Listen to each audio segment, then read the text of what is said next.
All right, everyone. Our next topic, we're going to be looking at the evil eye. So, we've been told about it from our parents, to, watch yourselves, you might get the evil eye. But the question becomes, is this a myth, a superstition, or is this really for real? And what does our religion have to say? Are there any reports of it within the Quran and Sunnah? So, Brother Shabir, let's, talk about the evil eye. Our parents tell us about it, sometimes our friends, especially at weddings, they tell the bride and the groom, you might get the evil eye, you better watch yourself. Tell us about the evil eye. Well, sometimes things are exaggerated, and we have to cut off the exaggeration, shave off the exaggeration to get to the core of what a problem might have been and where it started out as a problem.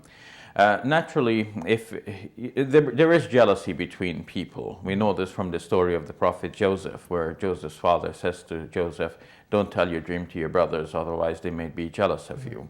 If one were to listen to motivational speakers or read their books, one would find them saying that if you have a dream, you just tell it to the people who will be sympathetic towards your dream. Don't tell it to people who will try to cut you down, because some people will say, "No, you're not really capable of that. Why are you dreaming so big?" and so on. So there is this sort of jealousy that one has to watch for.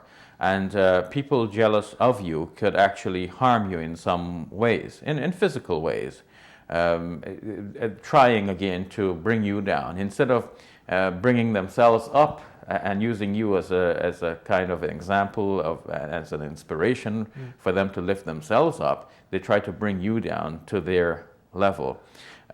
So jealousy is a fact of life. And it starts with what people see. People see you with something new. They see that you look good. They see you have something good.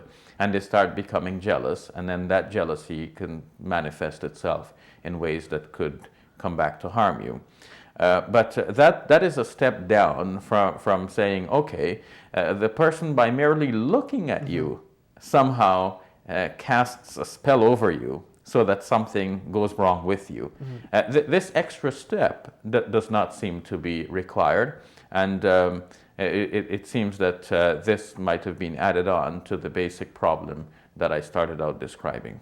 Okay, so you just mentioned, if I look at you, you won't get the evil eye. So, I mean, what does Revelation have to say? What does the Hadith and Sunnah have to say about, the evil eye? Is it merely just looking at you? You're afflicted by the evil eye, or do I have to do something to you, and then you're afflicted by it? Well, this is not spelled out in any detail. To begin with, nothing of this is mentioned in the Quran itself. And the Quran, as we know, is the primary document for Muslim faith and practice. And if something is of great importance, then we should expect that it would be mentioned in the Quran. Now, to look at people is so common. I mean, this is one of the most common things. And the Quran speaks a lot about vision and about eyesight and so on. If there was something about the evil eye, in the sense that somebody, by merely looking at someone else, somehow cast a spell on the other person, this would be expected to be mentioned in the Quran, especially since the Quran speaks so much about eyes and vision and so on. But nothing is mentioned. In a hadith, it is mentioned that the Prophet, peace be upon him, used to make a supplication for his grandsons, Hassan and Hussein. He would say, "A'udhu bi kalimatillahi tamma min kulli shaytanin wa hamma wa min kulli aynin lamma." I seek refuge in the complete words of God from every Satan and every vermin and from every evil eye. So evil eye is mentioned here. But what does the evil eye do? Is this the eye of jealousy, which we need to seek refuge from, just as is mentioned in the 113th chapter of the Quran? Min kulli hasidin idha hasad. We're asking God's protection from every jealous person when that person is jealous. So we do need some protection from the jealous person. Sometimes we read in the crime section of newspapers about people killing each other because of jealousy. So we do need protection from God, or we do need God's protection from people who might be jealous of us for whatever reason, and we may not be aware of that. So the mention of the evil eye in that dua, or that supplication, is not by itself a full description of what is meant by the evil eye or what the evil eye does, But putting pieces together, we can see that this is what is meant by the evil eye, or at least at a basic level, this is the harm that one can expect from what we call an evil eye. Okay, so just one more time. So there is no spell over you by people looking. It's just the fact that, someone might be jealous of you, and by making dua to Allah subhanahu wa ta'ala, you want to make sure that, that jealousy does not go to a step further where he might do something physical to us. Yes. There is another saying in this regard in which the Prophet, peace be upon him, is reported to have said, "Do not deny the evil eye, for it is true." But here too, the description is not given by the Prophet himself.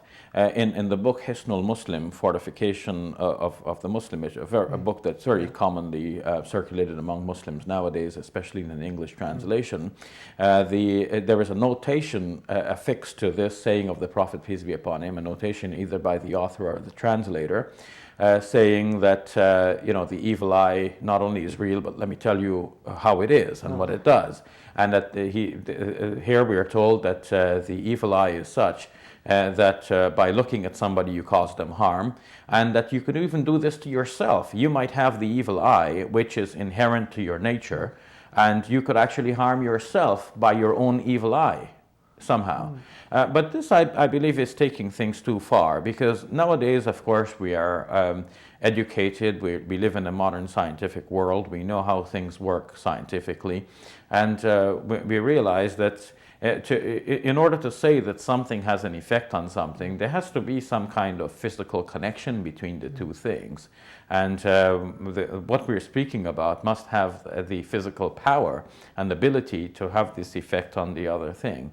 There is, of course, a spiritual world as well, but we learn about that spiritual world through an authentic revelation given by God through his Prophet Muhammad, peace be upon him. So either something should be stated quite clearly in the Quran, in this case we don't have any mention of the evil eye in the Quran, or it should be spelled out in detail in the words of the Prophet Muhammad, peace be upon him, in authentic sayings recorded from him. And we see here just a brief mention of evil eye without it being spelled out in detail.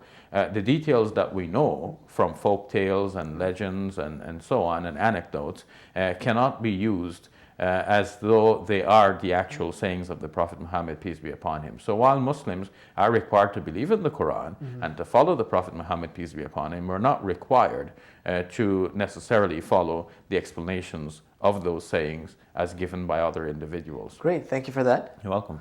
All right, everybody, keep on watching. We're going to be back with question and answers.